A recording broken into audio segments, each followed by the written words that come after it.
Análisis de seguridad pública y coyuntura política. De esto hablaremos en República.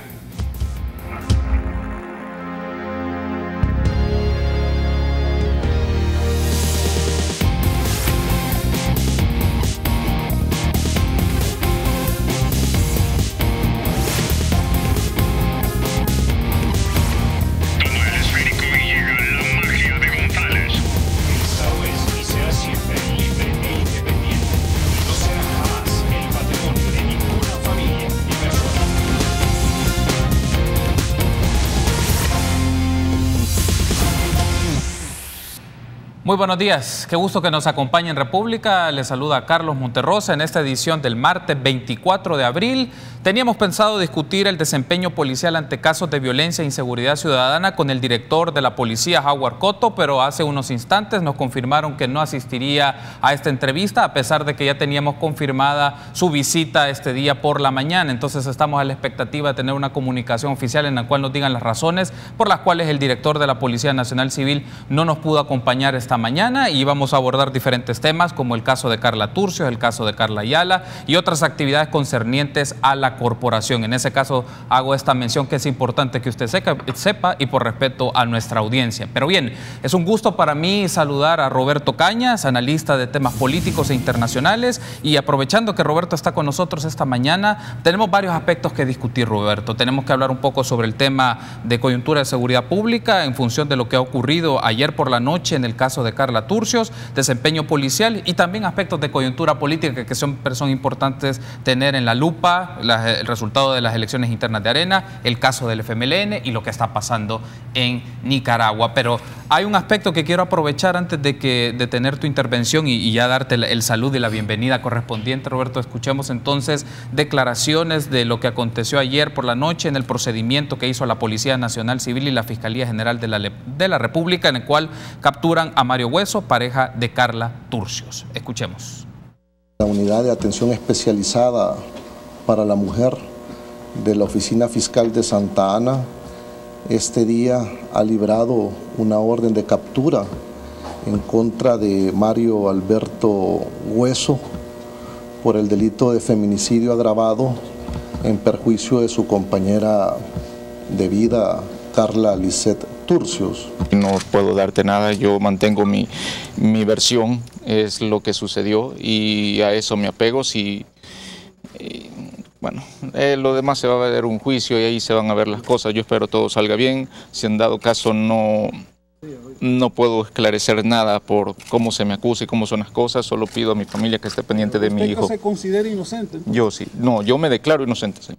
Bien, entonces ahí tenemos las declaraciones de Mario Hueso, pareja de la periodista Carla Turcios, en el cual él alega que no tiene vinculación en esto, a pesar de que la Fiscalía General de la República, y por lo que escuchábamos del fiscal encargado de este caso, se le acusa de feminicidio agravado y elementos de prueba e hipótesis que van a estar presentando también tanto la Fiscalía General de la República como la Policía Nacional Civil. También se hablaba ayer en estas declaraciones, tanto que brindó la Fiscalía General de la República como la Policía Nacional Civil, que han utilizado aspectos tecnológicos, cámaras de videovigilancia, bitácoras de los celulares, y que también generaba sospechas el que en este caso el señor Hueso estableciera una coartada de un escrito anónimo. Son algunos de los aspectos que han surgido en el transcurso de la noche y de las declaraciones que han brindado los involucrados sobre este caso del asesinato de Carla Turcios, periodista de la prensa gráfica. Bueno, Roberto, ahí tenemos un aspecto y me gustaría tener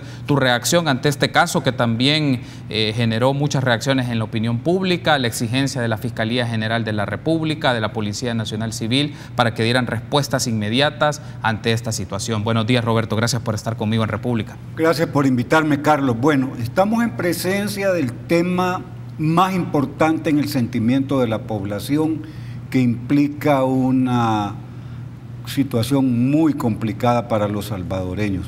Yo quisiera decir que no es posible ver el caso aislado.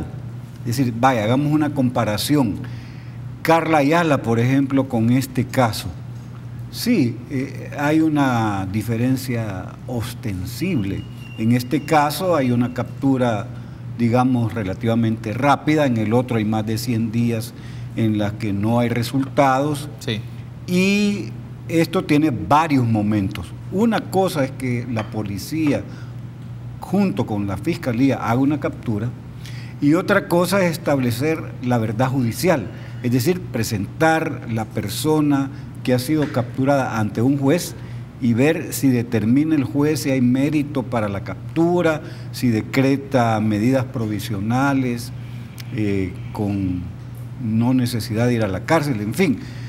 Hay antecedentes inmediatos que son inquietantes, por ejemplo, la caída de casos relevantes en los últimos días, el caso de Francisco Flores, el caso que acaba de suceder de Cardosa, que son juicios de distinto tipo, pero que expresan que a la Fiscalía hace investigación y al final, al llegar a los juzgados, se le caen los casos. Entonces hay que esperar a ver si la robustez de la prueba presentada por la policía hace posible que esto se convierta de una captura a una judicialización y el juez o jueza a la que se le presente el indiciado determine que hay mérito para la detención. Entonces todavía esto no se puede decir. Parecería que en El Salvador hay una costumbre de presentar capturas como éxitos completos, y eso no es exactamente así, porque a veces la policía hace redadas y capturas masivas de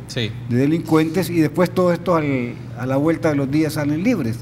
Entonces hay que situarlo en sus justos términos. Hay una captura, eso no quiere decir más que eso, que vamos a ver qué va a pasar de aquí a la presencia del indiciado ante el juez. Pero hay un aspecto interesante que has mencionado, Roberto, tanto en este caso de Carla Turcio como el de Carla Ayala. Claro, tienen sus proporciones y sus características, pero un aspecto en el cual recae la responsabilidad de la Policía Nacional Civil es la capacidad de obtener la evidencia y la prueba suficiente para comprobar hechos. Evidentemente lo hace a nivel judicial la Fiscalía General de la República, pero la Policía Nacional Civil, con su equipo tecnológico, con sus dispositivos y también con el conocimiento científico derivado de las pruebas y a nivel criminológico, debe de presentar insumos para que la Fiscalía lo sostenga legalmente, y ese es un tema de por qué deben de trabajar en conjunto y cómo deben apoyarse, pero claro, en algunas situaciones, casos que no tienen necesariamente los resultados, las expectativas que se generan, ¿no? Y en un momento en el feminicidio está surgiendo como un problema gravísimo en el país. Basta ya de la violencia en contra de la mujer. Debería de levantarse la población en su conjunto a señalar que no es posible que en El Salvador suceda esos niveles de violencia, ni en contra de la mujer ni en contra de ningún ciudadano o ciudadana. Sí. Entonces, digamos que no se puede presentar como un éxito. Este es el inicio de un procedimiento que vamos a ver cómo termina. Lo que podemos hacer como ciudadanos es condenar el hecho del feminicidio agravado en este caso particular y en general con el número de feminicidios que se cometen en El Salvador a diario. Otro de los aspectos que quiero aprovechar sobre este tema, Roberto, ya haremos la transición a otras temáticas que quiero aprovechar para que platiquemos, pero es un poco el trabajo de la Policía Nacional Civil ante el caso de Carla Ayala. Tú mencionabas, han pasado más de 100 días, ya estamos llegando casi a 4 meses y no se tiene claridad de una hipótesis, aparecen cada vez más incertidumbres en lugar de claridad de cómo reconstruir los hechos y presentarlos. Y eso pone también mucho en duda o cuestiona por lo menos la habilidad y capacidad de la Policía Nacional Civil para hacer los procedimientos respectivos en el caso administrativo y disciplinario que compete, pero también en el campo penal a través de la Fiscalía General de la República, evidentemente en el caso de la agente Carla Ayala. Bueno, es un caso que en la medida que va pasando el tiempo y no hay resultados, y por un lado el director de policía dice que la capacidad de la corporación es muy grande, pero no lo demuestra. En este mismo canal estuvo en un programa nocturno un domingo de estos y el director se ufanó de la gran capacidad de investigación que tiene, pero en este caso no hay resultados.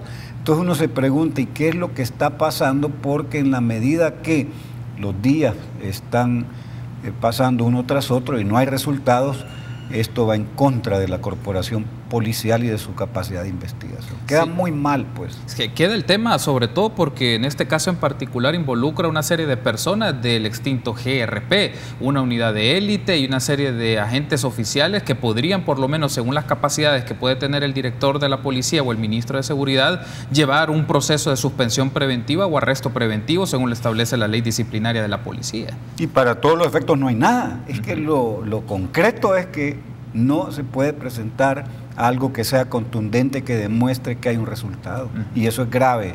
Y ya no son ni 10, ni 15, ni 20 días de lo que ha pasado después de esta situación tan lamentable. Antes de cerrar este tema, solo te pregunto este último aspecto, Roberto. ¿Cómo consideras que estos casos y la capacidad de presentar investigación, de evidencia de la policía, cómo puede ir minando o afectando la confianza que puede tener el ciudadano al respecto? Porque uno espera de una policía mucho más efectiva, no solo por las capturas, también en los procedimientos que hace a nivel de investigativos y dar las pruebas suficientes para que en los casos en donde se compruebe, pues las personas tienen que llevar el proceso legal. Quienes no, obviamente la presunción de inocencia está ahí también. Sí, además es un problema más amplio de política pública de seguridad. Es decir, los componentes de la política pública están muy cargados al tema de la represión y el control del delito, mucho menos al tema de la prevención, muy alejado de las posibilidades de que el gobierno de El Salvador tenga claridad y capacidad para presentar atención a las víctimas.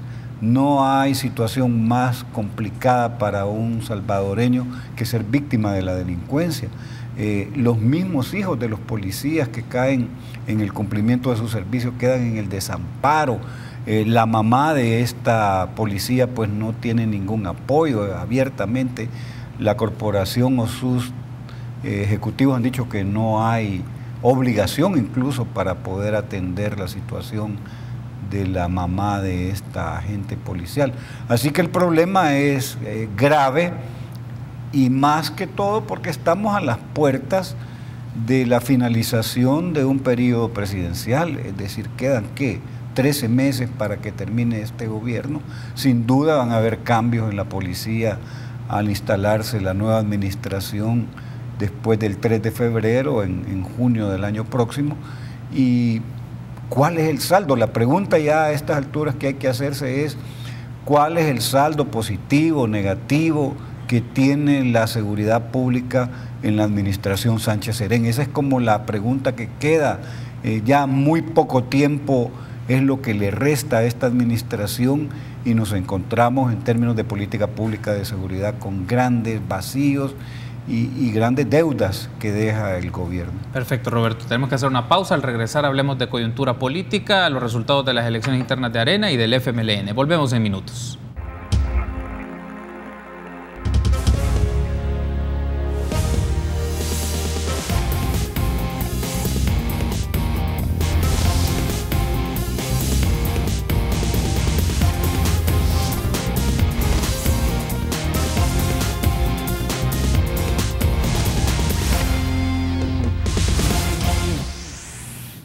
Gracias por continuar junto a nosotros en República. Seguimos platicando con Roberto Cañas, analista político, ahora lo haremos sobre acontecimientos generados el fin de semana, los resultados de las elecciones internas del partido Arena, y ya lo haremos también sobre el proceso que inicia en el FMLN de la inscripción de candidaturas o de precandidaturas en busca de la candidatura presidencial por el partido de izquierda. Primero veamos un poco el caso de Arena, Roberto. ¿Cuál es la reacción? Ayer estuvieron con nosotros representantes del partido y mencionaban hay que ver hacia adelante, hay que buscar la unidad del partido, pero la insistencia de la unidad es que te dice que la fractura o las diferencias fueron mucho más marcadas y todavía más expuestas en la fase final de la elección interna. Bueno, a ver, al menos hay tres cosas que debe considerarse cuando analiza la situación del partido Arena en términos de la campaña adelantada que tuvo durante casi un año. Ese es justamente el primero. No hay en el Código Electoral una normativa que pueda dejar claramente establecida cuál va a ser la práctica de este tipo de campañas adelantadas. Yo creo que la lección aprendida es que no debería suceder de nuevo que partidos políticos amparados en un vacío de ley se despachen con un año de campaña adelantada hay que normar este fenómeno de campañas adelantadas. Número uno, hay que establecer el periodo. Hay que definir el financiamiento, qué cantidad de financiamiento se va a considerar aceptable, y hay que establecer quiénes y hasta qué monto pueden hacer donaciones para financiar campañas electorales adelantadas. Hay un vacío de ley, eso deja pues un sabor de que es de alguna manera abusivo el uso de ese recurso con gastos millonarios de dinero al final para tener una resultante que es un candidato electo, que deja, como bien ha señalado, cicatrices ahí, porque es evidente que en las condiciones salvadoreñas, en los partidos políticos, las maquinarias electorales son controladas por las cúpulas partidarias. Y en ese caso, si la cúpula partidaria determina cuál es la ruta que debe llevar para elegir a un precandidato, no hay dónde perderse.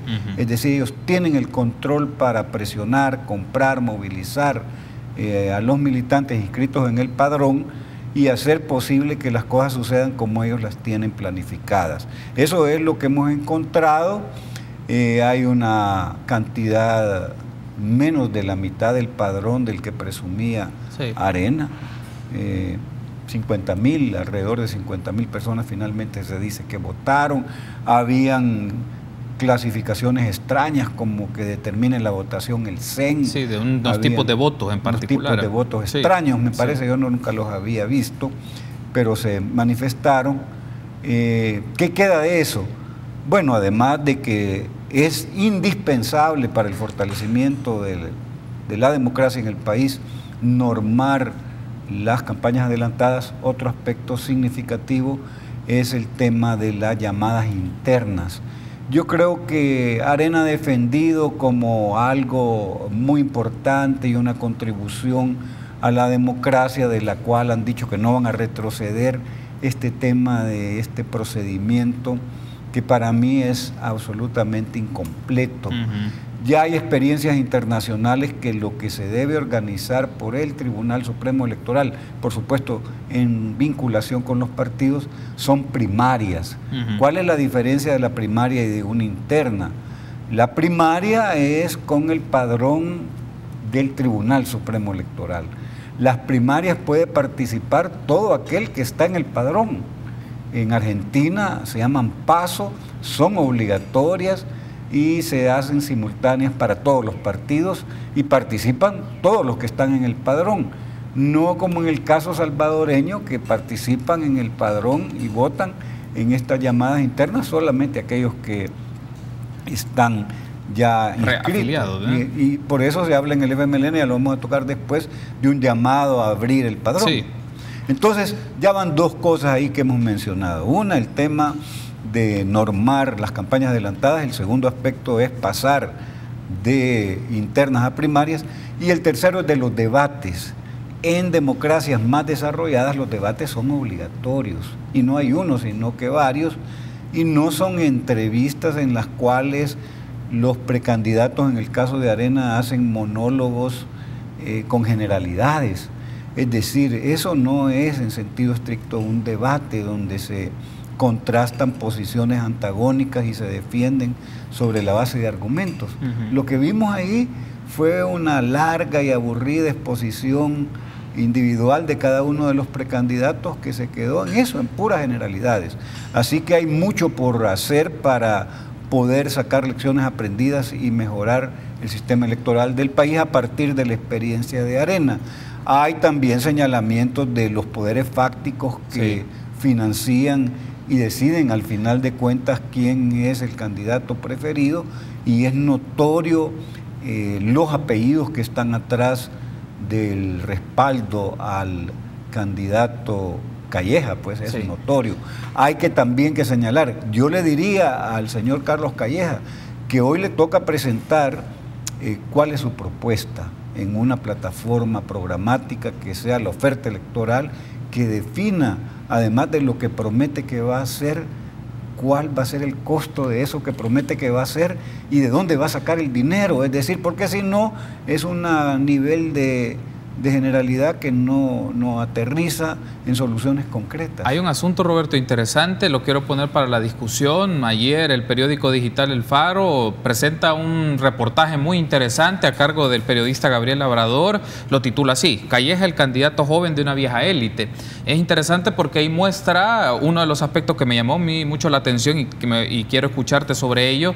Es que una de las diferencias que marcó la campaña de Carlos Calleja respecto a Javier Simán es que Carlos Calleja es un despliegue territorial más marcado con figuras departamentales y municipales, a diferencia de Javier Simán, que ya lo hizo fuera de tiempo. Cuando me refiero fuera de tiempo, ya muy corto del proceso, cómo iba sobre la marcha, y Carlos Calleja lo hizo de manera anticipada, y eso marcó los aspectos, también uno de los que tú mencionabas, el grupo económico alrededor en el cual giran los candidatos, y en este caso fue el caso de Carlos Calleja. Claro, y la presión que pueden hacer estos financistas a partir del poder económico que tienen al interior de Arena y la capacidad del aparato del partido de controlar departamentales, municipales, y hacer que las cosas sucedan a partir del precandidato que ellos tienen ya definido, que es el que debe de ganar la elección.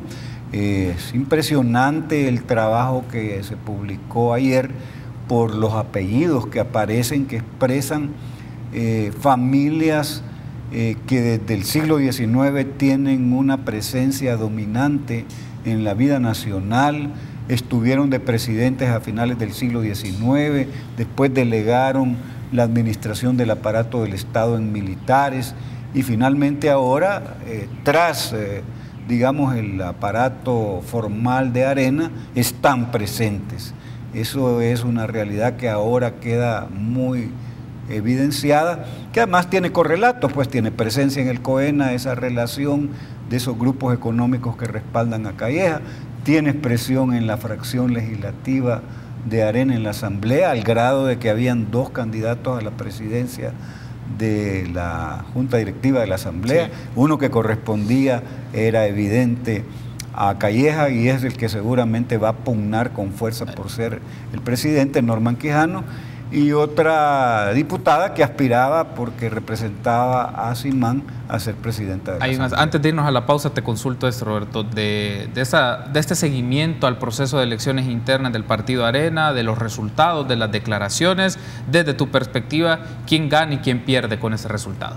Bueno, pierde el país porque primero se dan ese tipo de campañas adelantadas que no contribuyen a generar un ambiente real de construcción democrática, porque lo que impera es abusar de un vacío de ley, utilizar enormes cantidades de dinero para financiar campañas millonarias en una cantidad de recursos para buscar simpatías.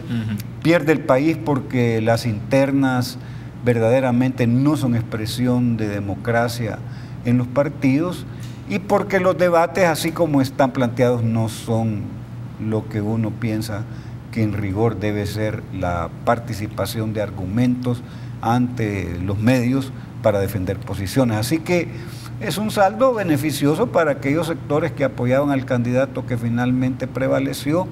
Vamos a ver de aquí en adelante cómo es el desempeño de este candidato, cuál es su oferta electoral, cuál es el equipo con el que pretende gobernar el país. Es decir, no solamente trata de un candidato, y aquí hay que decirlo con claridad, no se puede definir una elección a partir solamente de si el candidato es bueno, regular o malo, o que la campaña o el programa es bueno o malo. También hay otros factores que influyen: el dinero que se invierte, el aparato de partido extendido en el territorio que moviliza votantes, la defensa del voto en el momento después cuando se hace el conteo, si hay un aparato, y Arena tiene todo eso, pues, o sea que no se puede descartar que además de un candidato que llegó, como ya hemos platicado, hay elementos que le dan fuerza para ser un candidato competitivo, pues. Tenemos que hacer una pausa, Roberto. Al regresar hablemos del FMLN. Volvemos en minutos.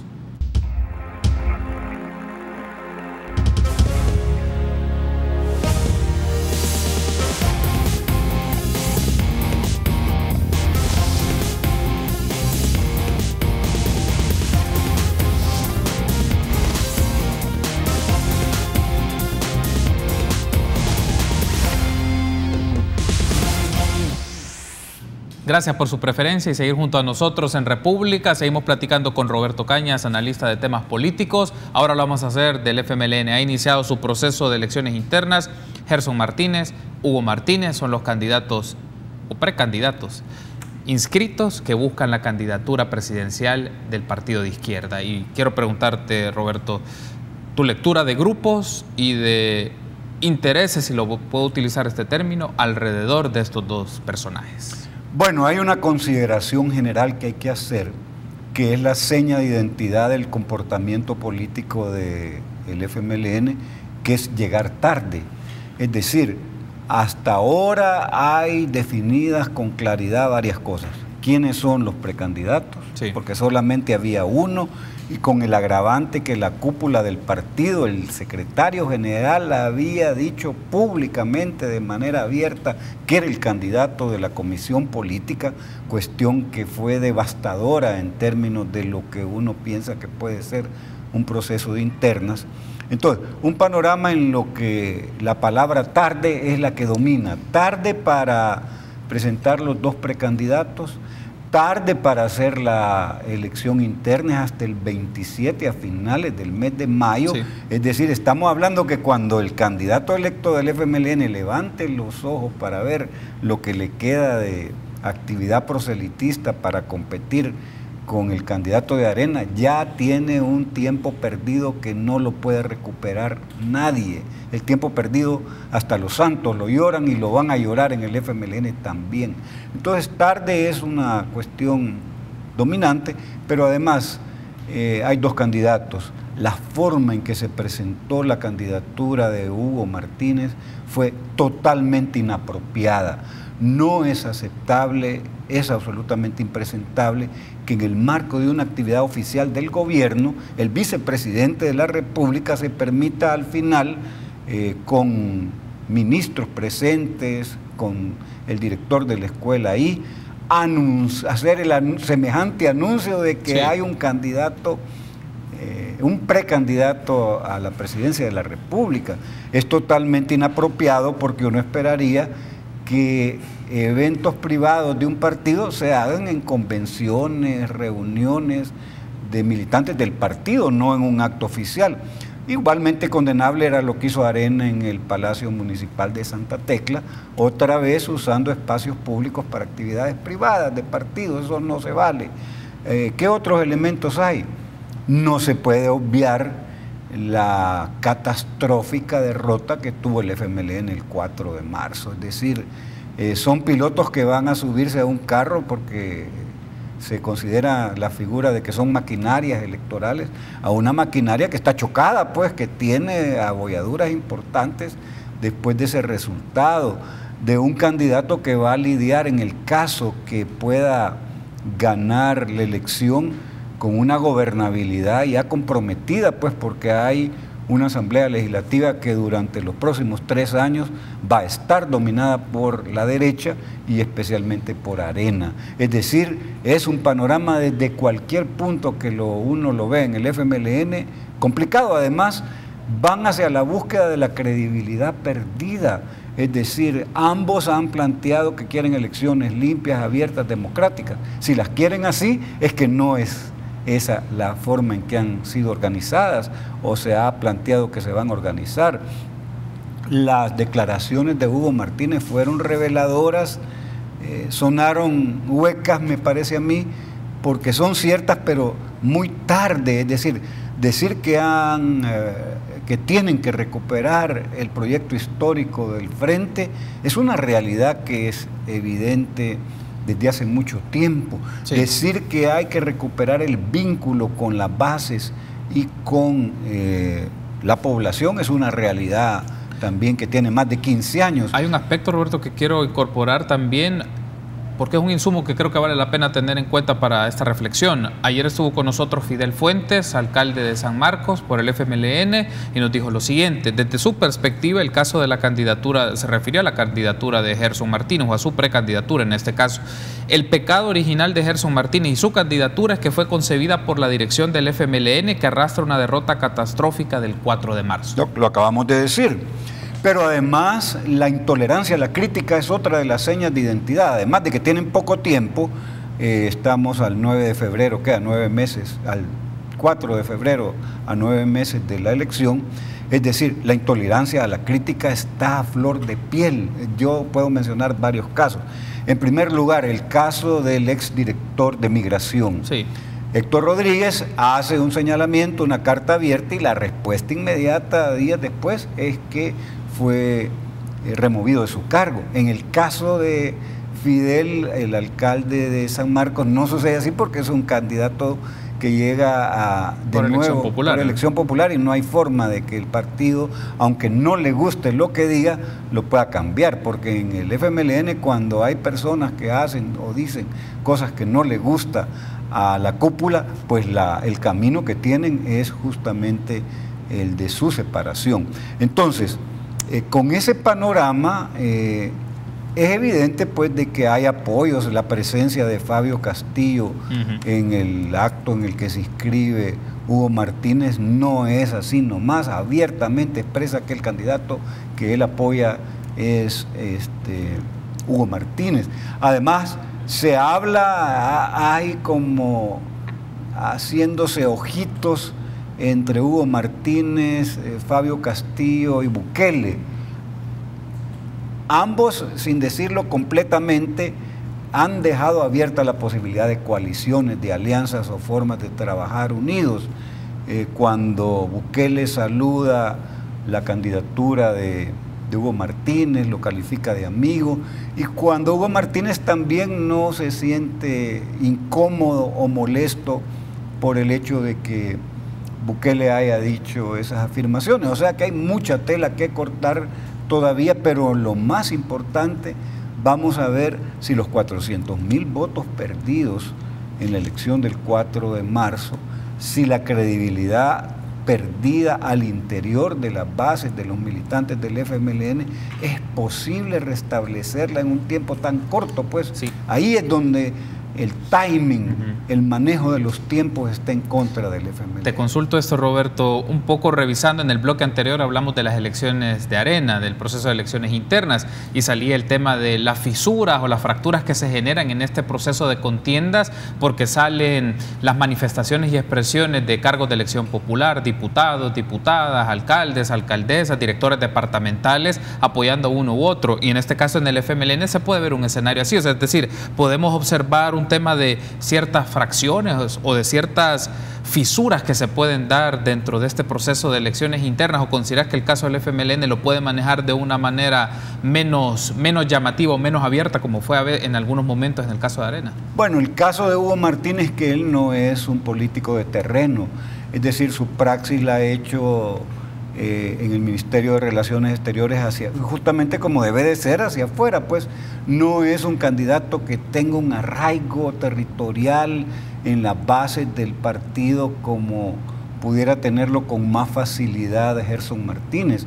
Entonces va a costarle bastante más a Hugo poder lograr desarrollar correlaciones favorables a su precandidatura en un periodo tan corto, cuando él ha estado ausente de un trabajo en el territorio.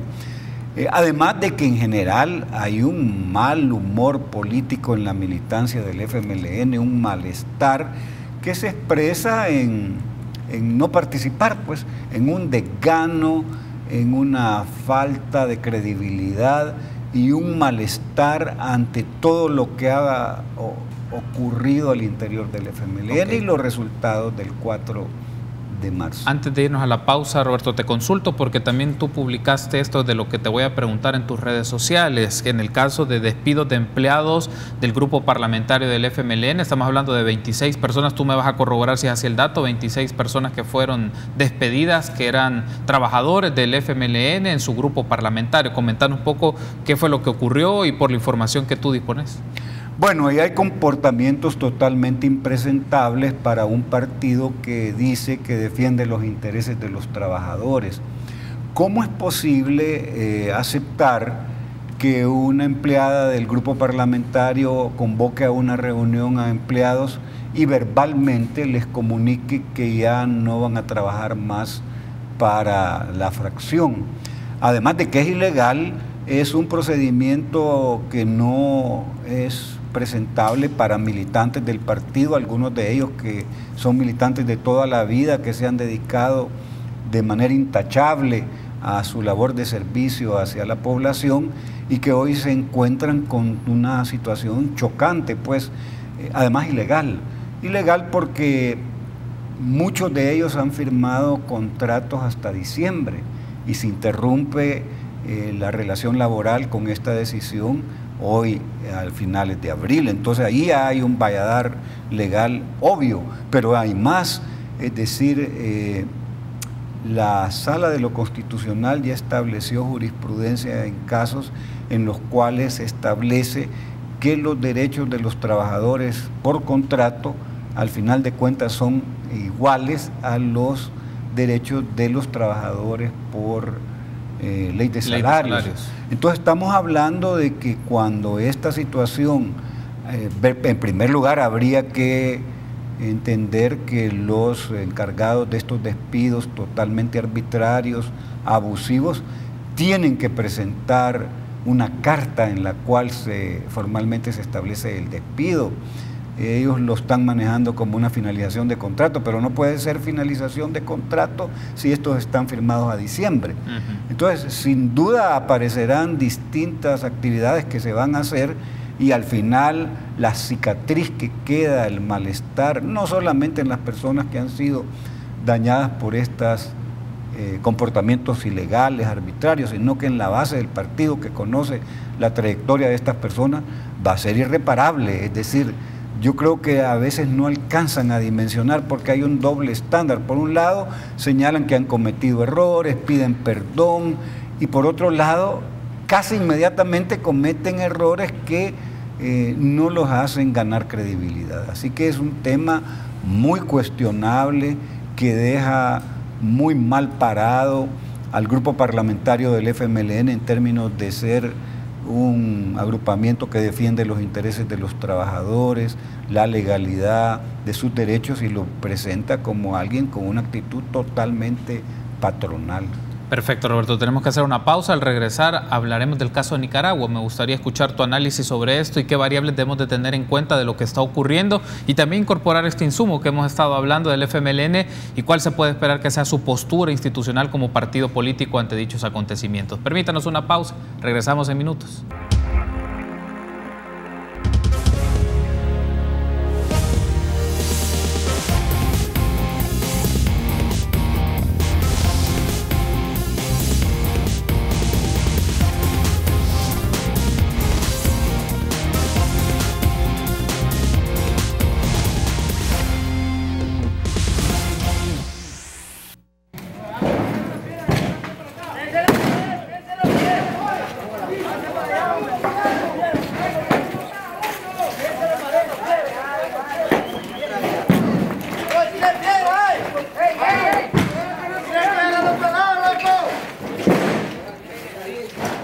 Tenemos entonces un video en el cual podemos observar los enfrentamientos que se han generado en Nicaragua entre agentes policiales y también estudiantes y expresiones sociales por un hecho. El presidente Daniel Ortega decidió hacer una modificación del reglamento que tiene que ver con el Instituto Nicaragüense de Seguridad Social y hace modificaciones porcentuales del aporte laboral, el aporte patronal y también el aporte del Estado. Esos son aspectos que generaron un descontento y hablábamos antes de entrar al aire sobre este tema, Roberto, que ese sí queremos verlo así como solo la punta del iceberg en circunstancias más críticas que se están dando en Nicaragua. Se han dado también diferentes expresiones violentas. Ya van decenas de personas fallecidas, desaparecidos, enfrentamientos y heridos, tanto enfrentamientos generados entre policías y expresiones sociales, estudiantes, y hay heridos estudiantiles también, en este caso, Roberto. Entonces, un primer aspecto aquí es cómo entender o bajo qué elementos entender lo que está ocurriendo en este momento en Nicaragua. Bueno, en primer lugar, condenar la violencia que ha llevado a muertos en las marchas y en las actividades de protesta. Es decir, no es posible que uno pueda dejar pasar este tipo de violencia gubernamental en contra de estudiantes y personas que se manifiestan en contra de aspectos que no comparten y usar la violencia y que exista una decena de muertos. Eso sí, verdaderamente merece una condena nacional en Nicaragua e internacional. Ya hay gobiernos que han expresado su preocupación por lo que ha pasado en Nicaragua y han condenado pues el uso de la violencia. Yo esperaría también que el gobierno de El Salvador expresara al menos su preocupación por lo que está pasando, sí, y hiciese un llamado a que se restableciera la paz social que se ha quebrantado. En segundo lugar, hay que decir que esto es el detonante, el disparador que ha gatillado un malestar social que se ha venido larvando en la población nicaragüense por 11 años. Hay manifestaciones que van más allá de la protesta simplemente por el hecho de las reformas al sistema de pensiones o lo que haya sucedido en el Instituto Nicaragüense de Seguridad Social. Por ejemplo, el botar los árboles esos que la señora vicepresidenta, los denominados árboles de la vida, de la vida, la población en señal de repudio ha destruido, pues eso expresa que esto no se puede parar así nomás. No se trata de que ya el presidente Daniel Ortega anunció de que la reforma se había cortado y que entonces al día siguiente todo va a volver a la normalidad. Las cosas no son tan simples. Las dinámicas sociales uno sabe cómo comienzan, cómo van a terminar no se sabe. Entonces, esto ¿qué final va a tener? Nadie sabe. Por supuesto que tampoco se puede estar planteando cosas que son verdaderamente descabelladas, disparates, que esto simplemente se trata de un complot internacional que mueve hilos al interior de Nicaragua y hace posible que se dé este tipo de protestas. Es decir, nadie se moviliza en ningún país solamente porque de repente hay intereses que desde fuera financian o promueven protestas. Eso es totalmente descabellado. O el otro también, pensar de que como resultante de esto el gobierno de Daniel Ortega va a caer, es decir, hay poderes fácticos que están atrás, que sostienen al gobierno, que no hacen posible pensar. Veamos la experiencia guatemalteca. ¿Durante cuánto tiempo en el centro de Guatemala, los fines de semana, enormes cantidades de la población? Claro, después derivó en que resultaron presos el presidente y la vicepresidenta de Guatemala y la movilización fue fuerte, pues, pero no es posible pensar que el gobierno de Nicaragua va a caer como resultante de esto, mientras la Fuerza Armada nicaragüense, por ejemplo, apoya al gobierno, la policía apoya al gobierno. Es muy difícil pensar que se dé una primavera al estilo de Europa Oriental, pues eso yo no lo veo en el horizonte inmediato. Otro elemento que hay que considerar es que hasta dónde van a llegar los movimientos. Yo diría de que el componente de la empresa privada, ¿cuál ha sido el trato no escrito de la relación de Daniel Ortega con el sector empresarial de Nicaragua y en general con la inversión privada en ese país? El acuerdo es: los empresarios no participan en política y pueden hacer sus negocios en libertad a cambio de que no tengan participación en la vida interna política de Nicaragua. Hoy vemos encabezando la última marcha, que por las fotos que en los medios internacionales se han divulgado, masiva, donde que el que encabeza esa marcha de ayer es justamente el presidente de lo que sería la NEP en El Salvador, que el COSEP. Así que ahí también se ha quebrantado esa relación que se había mantenido, digamos, producto de una conveniencia de intereses, pues, entre Daniel Ortega y la empresa privada. Un asunto, hay varios elementos que analizar, Roberto. El primero de estos, siempre mantenemos imágenes en pantalla de videos tomados por ciudadanos en Nicaragua sobre las circunstancias que se han estado dando en los diferentes días de acción y represión de fuerzas policiales, también militares, intervención en espacios universitarios, que son asuntos que han generado la réplica y la reacción a nivel regional y a nivel internacional. Pero uno de los asuntos aquí en esto es, un hecho que está ahí, es que el mismo presidente revirtió la decisión que había tomado ante las expresiones y las manifestaciones que se han dado, no solamente en Managua, en diferentes puntos también, en Masaya, por ejemplo, en Estelí, por ejemplo. O sea, hay expresiones en otros lugares del territorio donde la reacción muestra un descontento pues generalizado, o por lo menos un descontento que tiene una muestra en movilización de las personas.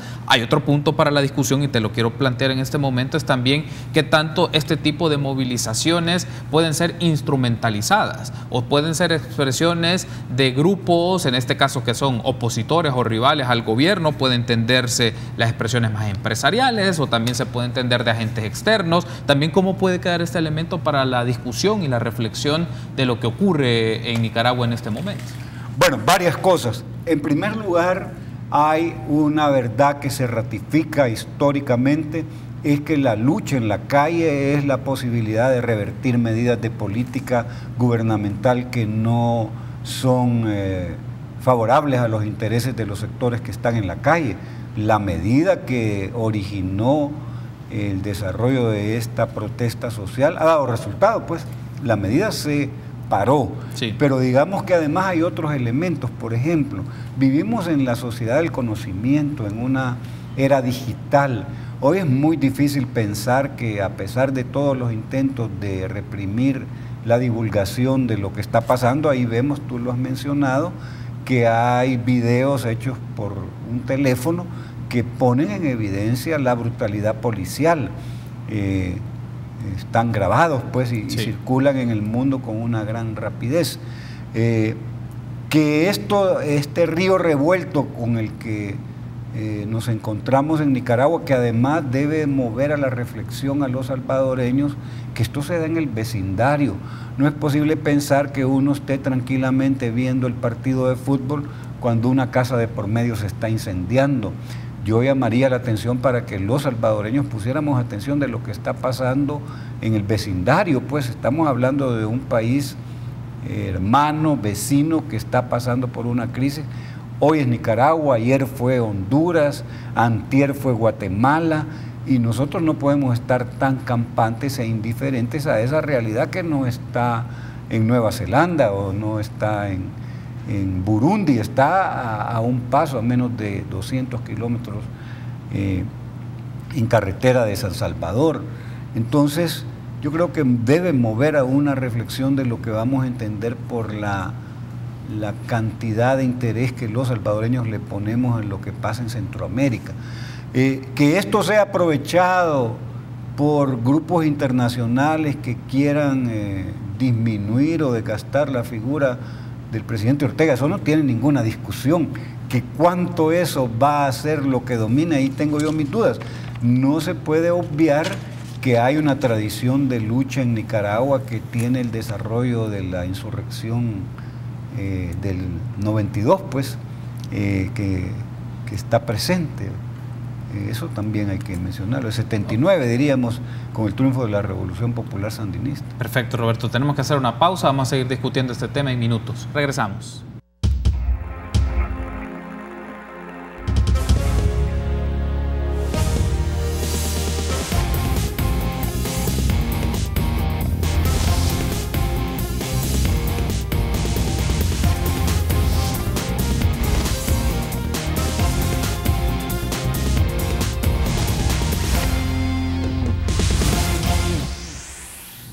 Gracias por seguir junto a nosotros en República. Seguimos platicando con Roberto Cañas, ahora del panorama más regional y los acontecimientos de Nicaragua. Y un asunto aquí interesante, Roberto, lo habíamos dejado pendiente del bloque anterior, es también el señalamiento del manejo de medios de comunicación por el gobierno, en este caso por Daniel Ortega y la vicepresidenta Rosario Murillo, su esposa.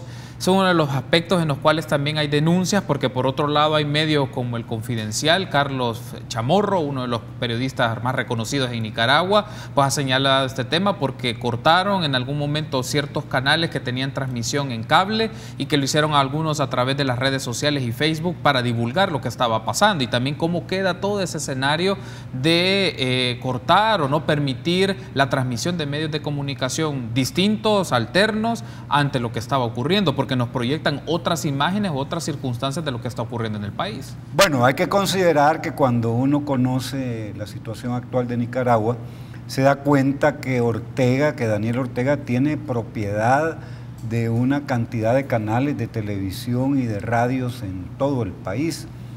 Además, esto tiene dificultades porque no es así nomás que por más fuerza gubernamental que pueda poner para parar la libertad de expresión, esto se puede detener. Ahí están las redes sociales, ahí están los teléfonos que imposibilitan a un gobierno, por más duro que quiera ser en contra de la libertad de expresión, a que lo haga. Pero esto conecta con la realidad internacional.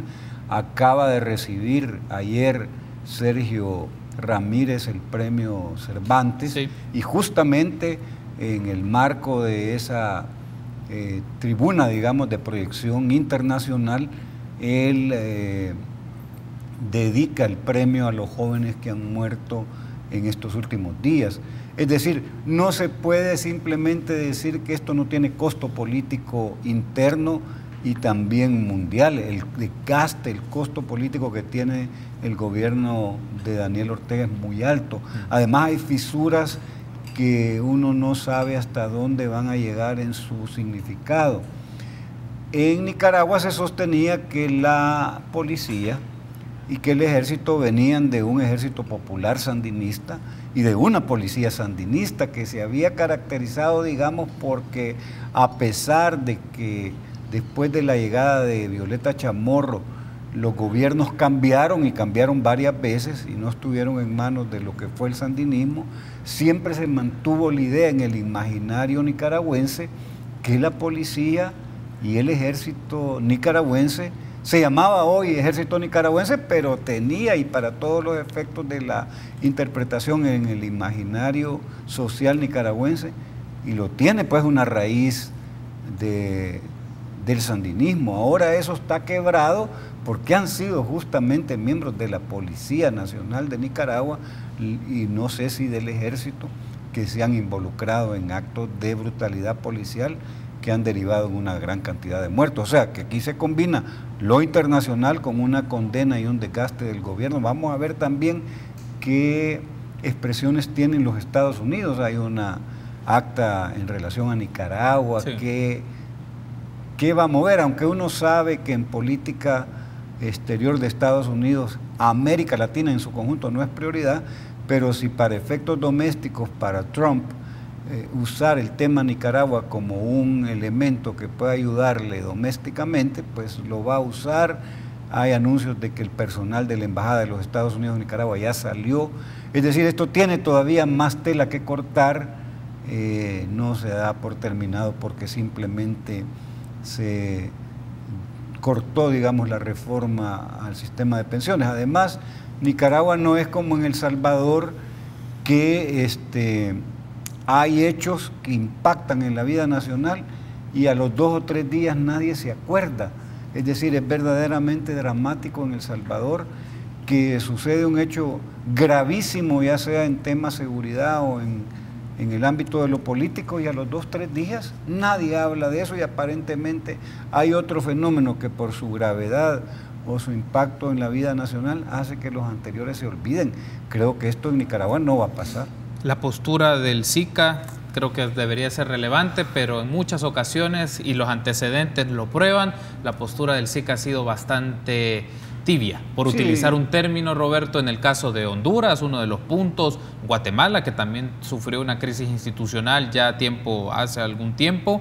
Y en el caso de Nicaragua, ¿qué se puede esperar de una postura dentro del sistema de integración por los jefes de Estado, pero también cada uno de los países de manera específica puede establecer sus cancillerías, un posicionamiento? Era uno de los puntos que tú mencionaste en tu primera intervención cuando tocábamos este tema, la postura del gobierno salvadoreño ante los acontecimientos de Nicaragua, porque claro, somos vecinos, compartimos itinerarios, entonces sí es importante tener en cuenta lo que está ocurriendo y los significados que tienen a nivel político. Bueno, la que ha sido más clara, digamos, es la posición costarricense, en la que ha habido, pues, lo que podría ser lo mínimo que una cancillería pudiese hacer en una circunstancia como esta, expresar su preocupación por lo que está pasando y hacer llamados para que esto termine, pues, y se restablezca la paz social, la concordia, la armonía que se rompió con todas las actividades de protesta y la represión gubernamental posterior.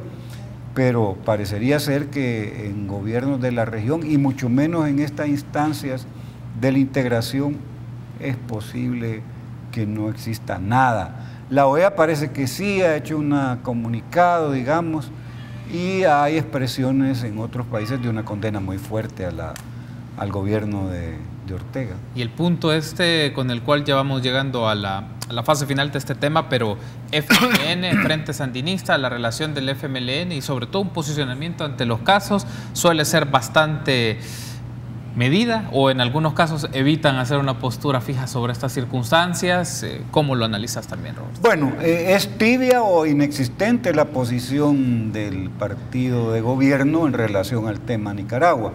Además que abre un flanco brutal para que los sectores adversos al FMLN lo utilicen también como un elemento más que va a contribuir a desgastar. Y las comparaciones, aunque sean burdas, para un sector importante de la población son recibidas, pues. Y el viejo recurso de utilizar que esto puede ser igual que Nicaragua o igual que Venezuela va a estar presente y va a buscar ser utilizado como un elemento más que desgaste todavía de manera mayor al FMLN. Eso también no hay que descartarlo, pues. Pero si además el FMLN mira hacia otro lado o su expresión es tibia, da lugar pues a que en sus mismas bases que no son indiferentes. Duele Nicaragua. Si algo ha estado muy relacionado con la izquierda en El Salvador, es Nicaragua por años, y ver lo que está sucediendo y la desnaturalización de un proyecto sandinista que tenía y que desarrolló y concitó enormes expectativas, esté en lo que está, es muy lamentable. Te lo planteo así antes de irnos a la pausa, Roberto, es desde tu perspectiva en el análisis político, y lo voy a plantear de esta manera: si tú fueras asesor del FMLN, ¿qué le recomendarías al FMLN sobre este caso en particular, sobre su postura ante los acontecimientos de Nicaragua, en donde puede marcar una postura contundente, con claridad, pero también que no pueda ser utilizada, como mencionabas, en este campo de proceso electoral que puede erosionar su imagen? Bueno, en primer lugar, no puede hacerse el desentendido. Yo les diría inmediatamente, miren, hay que pronunciarse. ¿En qué términos? Número uno, hay que lamentar el hecho de que exista violencia en las calles de Nicaragua, condenar que esa violencia haya generado muertos, especialmente en jóvenes. Creo yo que el llamado al restablecimiento de la paz social, por lo menos en su expresión mínima, que es que los conflictos y las protestas sociales no salgan fuera de control, porque el problema es que en Nicaragua lo que ha sucedido es que ya la gobernabilidad en lo inmediato se ha roto, pues, porque hay un grupo que está abiertamente cuestionando el estado de cosas y sale de control por parte de la institucionalidad del gobierno nicaragüense controlar el conflicto, pues. Esas son las cosas que yo recomendaría de inmediato. Primero, no quedarse callados. Segundo, lamentar lo que está pasando y hacer llamados inmediatos a que esto ya se termine, ¿no? Okay. Por supuesto que el no hacer nada o hacer una expresión tibia y peor apoyar al gobierno de Daniel Ortega tiene costo político. Perfecto. Tenemos que hacer una pausa, Roberto. Al regresar hablemos un poco de la Asamblea Legislativa, protocolo de entendimiento y la comisión de instalación de la nueva legislatura. Regresamos en minutos.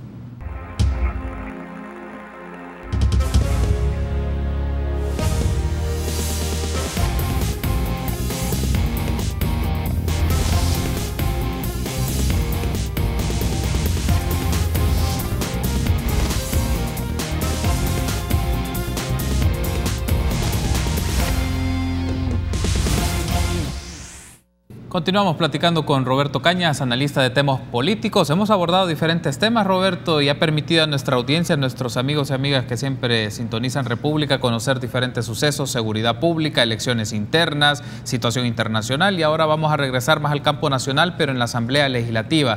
Esta semana se va a desarrollar la última plenaria de esta legislatura 2015-2018 y hablábamos antes de entrar a la pausa, varios puntos pendientes y varios temas que en principio se puede esperar alguna resolución o tendrán que pasar a la siguiente legislatura. Uno de estos, la despenalización del aborto, las 4 causales, y otro de los temas que se venía trabajando era el anteproyecto de ley de agua.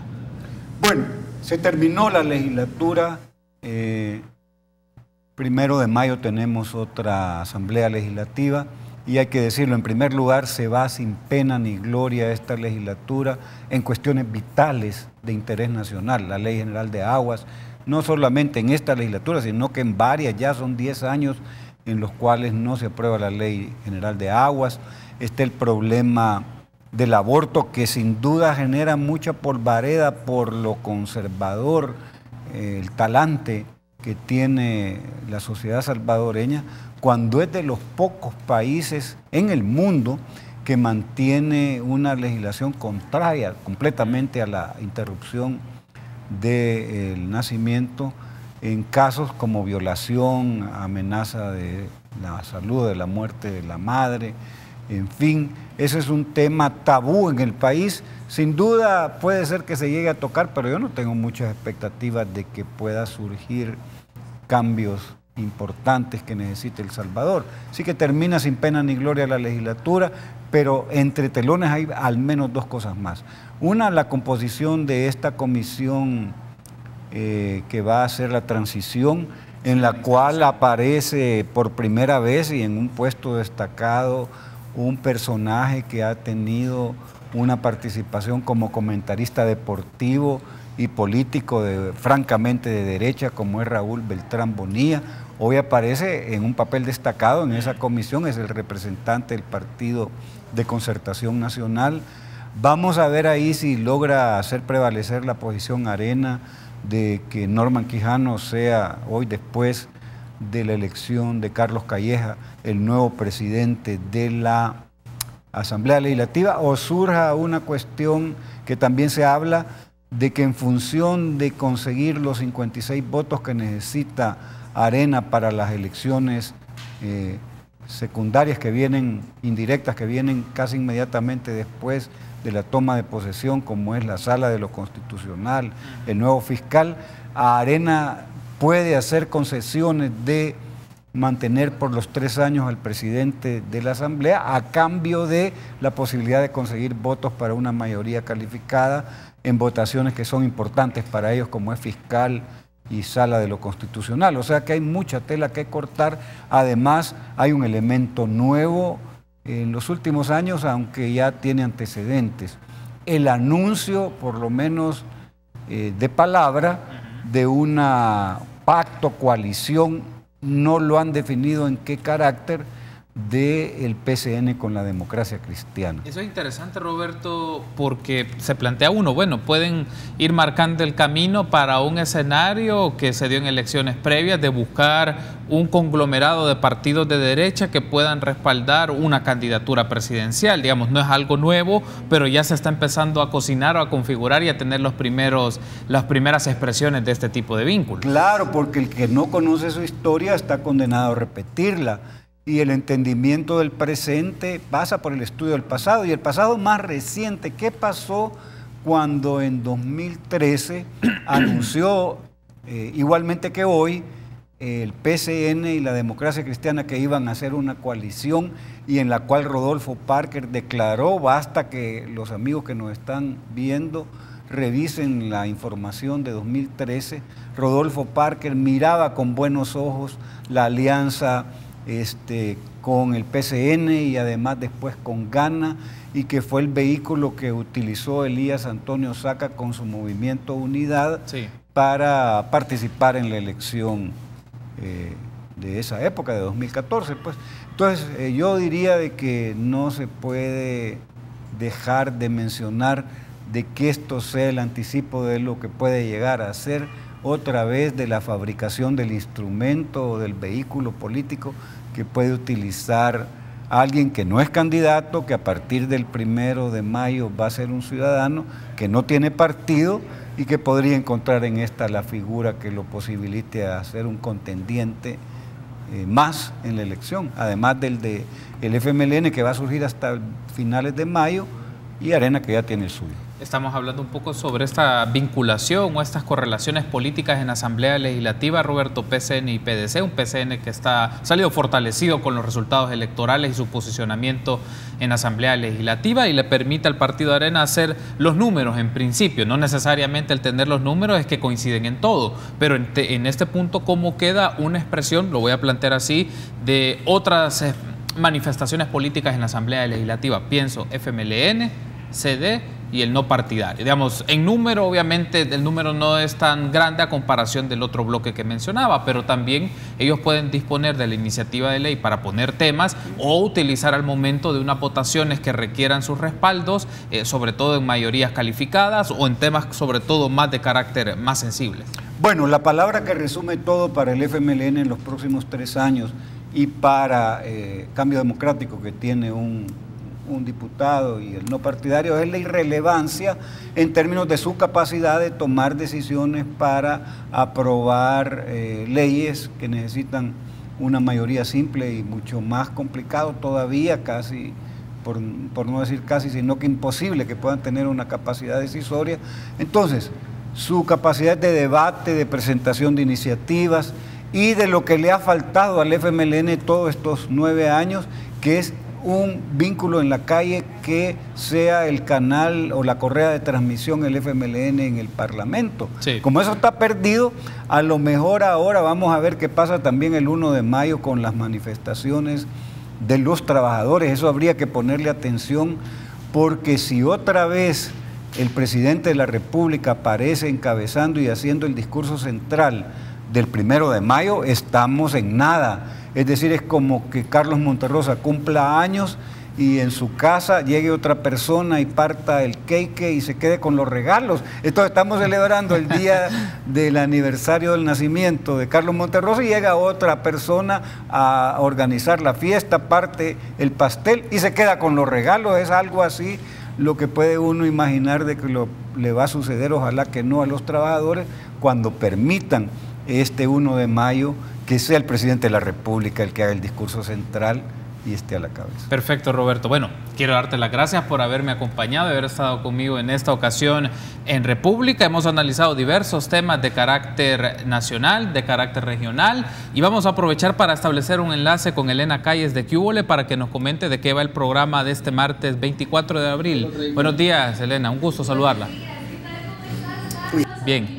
Y por supuesto a los amigos televidentes en este martes 24 de abril, como todos los días, traemos un gran contenido, un gran programa desde las 8 de la mañana hasta las 11. Hoy tendremos, por supuesto, nuestra sección de jardinería que no puede faltar, hablando sobre las plantas de interiores. Además, buenos temas con especialistas y tendremos al doctor Diego Vides Clara para poder hablar acerca de la cirugía reconstructiva de rostro. No puede faltar a cocinar, se ha dicho, para ese platillo de hoy al mediodía y por supuesto mucha más información gracias a nuestros amigos de Teleprensa. Eso y mucho más tendremos hoy en Cúbole Magazine. Excelente, Elena. Saludos entonces a todo el equipo de Cúbole, que tengan un buen programa y que sea muy exitoso.